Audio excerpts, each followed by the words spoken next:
A nation on the brink. Sudan, once the breadbasket of Africa, is now the epicenter of the world's worst hunger crisis. The country's famine has entered a deadly new phase, driven by a brutal civil war between the Sudanese Armed Forces, SAF, and the paramilitary Rapid Support Forces, RSF. What began as a power struggle in April 2023 has spiraled into a full-blown humanitarian catastrophe, with over two-thirds of Sudan's 49 million people now in desperate need of food aid. Farmlands have been torched, supply chains obliterated, and entire communities reduced to eating leaves, animal feed, and even scavenging for insects to survive. The United Nations warns that Sudan is on track to surpass the horrors of Somalia's 2011 famine and Yemen's worst hunger crisis. With at least 150,000 dead, 9 million displaced, and 18 million facing acute food insecurity. Despite international efforts, aid remains woefully insufficiently blocked by violence, bureaucratic obstruction, and geopolitical indifference. This is not just a famine. It is a weapon of war. The roots of the famine: a man-made disaster. The war that shattered Sudan's food system. The conflict between SAF leader General Abdel Fattah al-Burhan and RSF commander Mohammed Hamdan Dagalo, Hemedti, has deliberately targeted agriculture, the backbone of Sudan's economy. Farmlands burned. In Jazeera State, once Sudan's most fertile region, RSF forces have looted and set fire to crops, while SAF airstrikes have destroyed irrigation systems. Livestock slaughtered. Millions of cattle, sheep, and goats critical for milk and meat have been stolen or killed in raids. Markets bombed. Key food distribution hubs like El Abeid and Nyala have been reduced to rubble, cutting off urban populations from supplies. The collapse of trade and aid. Before the war, Sudan imported 40% of its wheat from Russia and Ukraine, a supply chain obliterated by both the Ukraine war and Sudan's port closures. Now, Port Sudan, the last functioning port, is choked by SAF restrictions. RSF militias demand bribes to allow food convoys to pass. The UAE, Egypt, and Saudi Arabia are accused of fueling the conflict by arming rival factions, further destabilizing aid corridors. Result: less than 20% of needed food aid is reaching the hardest hit areas. Starvation as a weapon of war.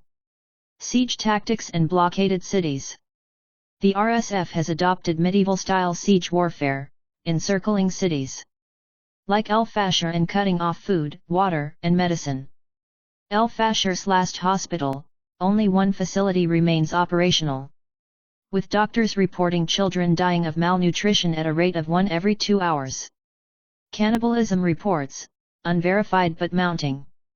Accounts suggest some in Darfur have resorted to eating the dead to survive. The West's hypocrisy and global apathy.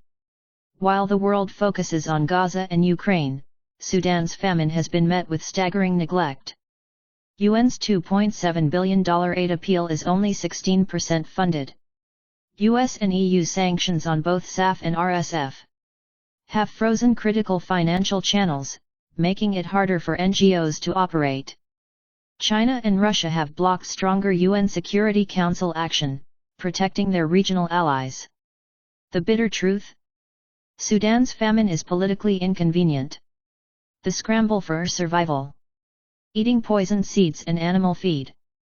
In displacement camps, families grind sorghum meat for livestock into flour, despite the risk of deadly toxins. In White Nile State, 47 children died after eating contaminated grain.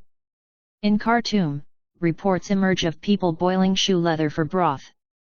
Aid workers under fire. Humanitarian efforts are being systematically sabotaged. 12 aid workers killed since January 2024. RSF loots WFP warehouses, selling stolen food on black markets. SAF imposes excessive paperwork to delay aid deliveries. Aid agencies now call Sudan the most dangerous place on earth for humanitarian work. Is there any hope? Local resistance and grassroots aid. Despite the horror, Sudanese volunteers risk their lives to distribute food. Emergency response rooms. Clandestine networks in Khartoum smuggle supplies past checkpoints.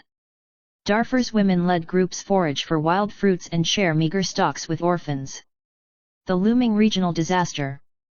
If Sudan collapses, the fallout will engulf Africa. Refugees are already flooding into Chad and South Sudan, where food stocks are dwindling. Egypt faces a new migration crisis, with thousands crossing the border daily. Jihadist groups like IS Sudan exploit the chaos, recruiting starving youth. A test of humanity. Sudan's famine is not an accident, it is a deliberate strategy by warlords who view starvation as a tool of control. The world has the means to stop it, but not yet the will. What must happen now? Immediate ceasefire with guaranteed aid access. Unbacked no-fly zones to protect civilians. Global arms embargo on SAF and RSF. Massive funding for cross-border aid from Chad and South Sudan. If nothing changes, Sudan will not just be a famine, it will be a genocide by starvation. The clock is ticking. Will the world act, or will history remember this as another Rwanda? Please like and subscribe.